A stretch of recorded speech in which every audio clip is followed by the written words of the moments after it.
Yeah, so we touched on personal responsibility a lot in the last question. And once you've gotten past that and you're able to take personal responsibility and use that as the number one variable for why you're experiencing failure in relationships, once you're past that, what would be some red flags in women now that you're to the second step and you are trying to court a woman that you would look for?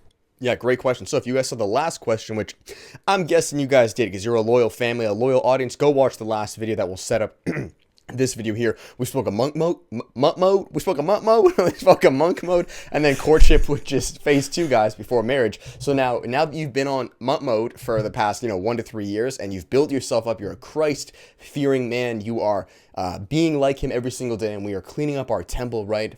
Gaining the Holy Spirit, just becoming based in alpha and stepping on snakes and scorpions, all them red pill YouTubers. But we love them. We're going to help them. What are some red flags now? I briefly spoke of Jezebel spirits opposed to godly spirits, or God sending you your potential wife opposed to the devil sending your wife. This is a great question because, believe it or not, guys, if I say so myself, I had some Jezebel spirits sent to me throughout the past year and a half, and I thought some of them were, sent by God. I was like, at least there was maybe three total, and I thought two of them were like potential candidates of like, ooh, this might be it. And looking back at it now, they weren't it. I'm not saying they were bad people or, they're like demons or anything. No, but like we were unequally yoked. And simply put, I just wasn't ready. That's really what it comes down to, guys. You're not, think of like a child in the womb, right? Before the child comes out, it has to be fully matured. Like all of its organs are being built. If you just rip that child out at 5 or 4 months, like imagine just ripping Titan out at 4 months. Like he would have like one ear, like he'd be like, I don't know, have two fingers. Like it's not going to be a good look. His lung wouldn't work. I probably shouldn't joke about that because that probably happens. But like you need the child to develop fully in the womb. And that's just like monk mode. So please, guys, don't rush the process. I know it's lonely and it's a bit boring in that time because you're like, all my friends are partying and, I want to be doing ABCD living in the world. But God is still renewing your spirit. So with that said, some immediate red flags that I'm going to tell you guys, and I'll get Titan's take as well because he is younger. He's going to notice this probably more than I will. Maybe. Girls my age are they're pretty crazy too, bro. I'm 25, Titan's 18. The first one I would say, guys, first and foremost, let's just get it out there. They're not following Christ. Like, guys, it's so funny because there are some beautiful women on Instagram that a lot of guys will be like, hey, David, I was actually supposed to visit one of them in Florida the other time when I went to go see Titan, right? And then she bailed on me when, probably Satan in disguise. But like, there's so many people that are like, man, Dave, why don't you go for her? Like, she seems like a godly woman, like a good conservative woman, like conservative. Yet they don't follow Christ. There's no such thing as conservatism without Christ. It doesn't make sense. You can have as much man-made conservatism as you want, where it's like, well, I don't drink alcohol. I don't. What else? I'll be a stay-at-home mom, but if you're not submitted to Christ, then you're still demonic. And I don't mean to say that like in a bad way or anything, but you're still operating out of the flesh. Oh, I'll be a stay-at-home mom because it's cool on paper. It's still out of your own fleshy desires. If it's not because it's what God's will is, and I say this to myself, you can like donate. And this is why Christ, just as to give you guys context, is not a works-based religion for that exact reason. Because the Pharisees, which are the religious spirits, they were super good on paper, donating to the poor when everyone was watching, being a stay-at-home mom, and being conservative because it's cool and it's a noble thing, but the love of Christ wasn't in them. And that's everything. Dude, I would much rather have a woman who technically, like, maybe temporarily works a 9 to 5, but she's submitted to Christ because she will then listen to my authority. You have to understand this is the mantle. It goes God, man, woman, child. You can say God and Christ are the same things too, or you can say God, Christ, man, woman, child. If we are under Christ and our woman is under Christ as well, when we come into the mix, we are her middleman. Right? So we are essentially, as men, we are like Christ to her. And I don't mean that, maybe that was bad to say, I'm not relating us to Christ, but as we as men, how we follow Christ or God with everything, we submit a God. Like God goes to Adam first. And we guys know this because when Eve bit the apple, who did God go to? Adam, right? So we're first in command. Hey God, you tell me to do A, B, C, D, lead the family. You think of like, with Sodom and Gomorrah. There was Lot and his wife. I just learned this the other day, right? Sodom and Gomorrah, it got burnt down because it was a very corrupt city. They were all banging each other, a lot of like homosexual stuff and just a bunch of, corruption. And then God said to Lot, which is the husband, right? Hey, Lot, take you and your wife, I think he had a family too, and get out of the city. And Lot was like, say less, God, I'll do it. And he did. And then Lot's wife looked back, right? There's a perfect example. She was still of the world. She was like looking back at like, oh, but my Chanel bag, I saw this with Mark the Messenger, my Botox, my like, I don't know, stay at home mom because it's cool on Instagram, right? And she looked back at the city, turned to stone immediately, literally died on the spot because God said, do not look back. Do not look back. And I think that's very symbolic with your life. Listen to your man. Your man is saying, leave the city. Do not look back. And Locke told her that. Locke made it very clear. But she had that rebellious nature in her. She wasn't fully submitted to Christ and her man. And poof. So that is essentially me wrapping up saying she has to follow Christ. Because if she's not following Christ, you think she's going to follow you? Give me a break, bro. She don't care about you at all. That is a feminist spirit. And I think of the girl, back in Florida.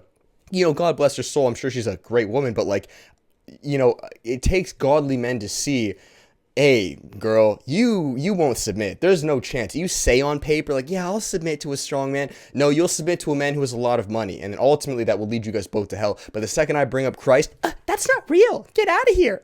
Hey, where'd that feminism spirit come out of? I thought you were against that all of a sudden. So guys, they just eat their own words and you as men have to test their spirit. So what do you think, Tyden? What are some red flags you notice? Yeah, for sure. I think a big one would be, like you were saying, submitting, right? And obviously under God and all that, but an analysis you can immediately make with a girl. And a lot of guys that watch this channel, right? You're not aiming to be like a submissive guy. You because there's two types of people, right? There's like fiery people and there's like submissive people that are, oh, okay, whatever you want. If you watch this channel, you probably want to be a masculine, fiery guy, assertive, being assertive with yourself. If you find this girl and you fall in love with her, but she's like assertive and masculine and like a super fiery person, right? It's not gonna work. It just, the match doesn't. The puzzle pieces don't go together. It's it's a circle and a circle. It's not a circle and then like an open. You know what I'm talking about? It just the puzzle doesn't match together. So first of all, rule out people that have your same like aggressiveness. And I mean, as a man, you could say that like a submissive man could be with a fire woman, but I'm not going to promote. I'm not going to promote that. So, what you want to be is you want to be assertive, and you want to find a woman that will listen to your assertiveness, but also not be contentious back at you, right? Assertive with you. That's just conflict. That's like rubbing together friction, and that's never going to end well. Yeah, very well said. The contentious thing hit the nail on the head because that's fact. In the Bible, it's very clear. I think it says the verses, if you're with a contentious woman, it's better to be like alone in the middle of nowhere. Like she'll tear down her house with her own hands. You do not, that's a huge sin. You don't want to be, and a contentious woman is kind of what Tide said. She's fighting. She's always like bickering with her man. So I wouldn't worry so much about like the hot and cold. That is true. That is sexual dynamics. I think you got that from David Data, Way of Superior Man. I don't know where I got that from. That's just okay. In there, somehow. That's a key component in the Way of Superior Man. You have sexual dynamics, which are polarity, which is true. But the thing is like even if you have a fiery woman, if she follows Christ, she will submit to you. But if she's not following Christ and she says she is on paper, then it doesn't matter. You can even get here's the crazy part though, Tide. You can get a submissive woman on paper, but if she's not following Christ, all of a sudden she'll turn super feminist to you. Hey, where'd that come from? It doesn't matter because a woman following Christ understands the roles deep in her DNA that this is a God-fearing man. And if you truly listen to bro, you want to test a woman's spirit? Hey, bro, when there's a woman who's a Christian page woman and she's, speaking of all these things, when you're with her, notice how she acts towards you. I'm not saying put her down, guys, but if you are a godly man, and if she's fighting and being contentious with you, she's being a hypocrite. That's a liar. That's not a real Christian woman. You're just doing it for Instagram clout. I don't mean to scare you guys, but like, there are a lot of like Christian girl influencers who deep down, they're hypocrites. They're like rebels in disguise. And, you want to know the best Christian influencer? She's married to a husband. Ooh, that's a good... My favorite Christian influencers, I believe it's trad.wives on Instagram. There's another one, Fearless Femininity. They are... That's ideal because they're both married. They know their place. They're submissive, but they're still... They're on fire for the Lord, and they're exposing corruption and they're exposing evil. But when their husband says to do something because they trust his authority, they listen. That, my friends, is what you want. Not some bro. If your woman is like single and she's a Christian influencer, but she has no man, for a long period of time, I would be very like weary of that. Like men, it's a bit different because a lot of men are called to be single for life. You think of Jesus, he didn't have a wife, right? A lot of the prophets didn't have wives. But if a woman is like Christian and she's like, just be careful. There are some exceptions, but be careful because women are supposed to be under a strong mantle, which is a man. Eve was created for man. Let's not forget, not the other way around. Man was not created for woman. Man was created for God. You have any last words on that, Titan? Yeah, for sure. It's like before this comes in the comments, where do you find these girls? If you can't find them, that's because you're not worthy of being submitted to. It's that simple. Yeah. It's really that simple. They do exist. That's the red pill. Oh, I can't. They don't exist anymore in modern culture and dating. Yeah. It's. Don't even start with that. You will find them if you attract them. Like David's saying, Eve to Adam. Yep. Yeah, well said, guys. So again, we'll finish it here. It's all about personal responsibility. That's what we said in the last one. And I want to make this clear, guys, because I know sometimes it sounds like a little sexist or like I'm being a little mean. Okay, let's just get this straight, okay?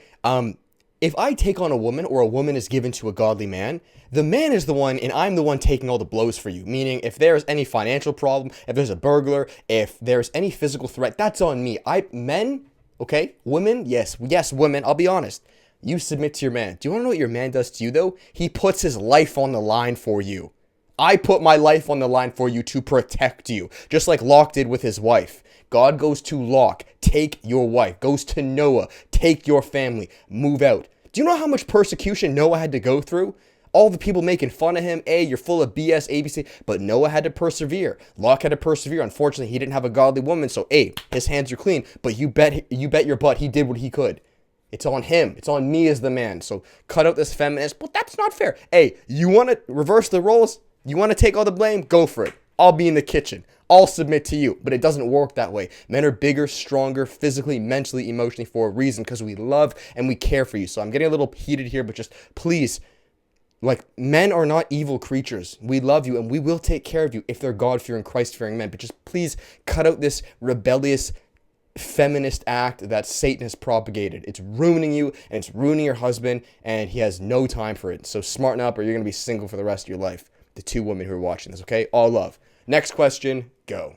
Alright, hopefully you guys enjoyed today's YouTube clip. As always, the full episode will be on Apple Podcasts and Spotify linked below. If you guys enjoyed today's video, make sure to give it a thumbs up, comment, and subscribe. Titan's links will be below, and I will finish here on the final plug. If you guys are interested and would like to work with me on a personal level at anything of what we talked about in today's video, or on a more practical level, improving things like your fitness, business, mindset, relationships, and spiritual connection to Christ, there is always one-on-one coaching below. Spots are open, and I love speaking with you guys on a more personal level. You guys can support Edge, coupon code developed, you know what's up, and I'll check you next episode. Till then, much love, peace.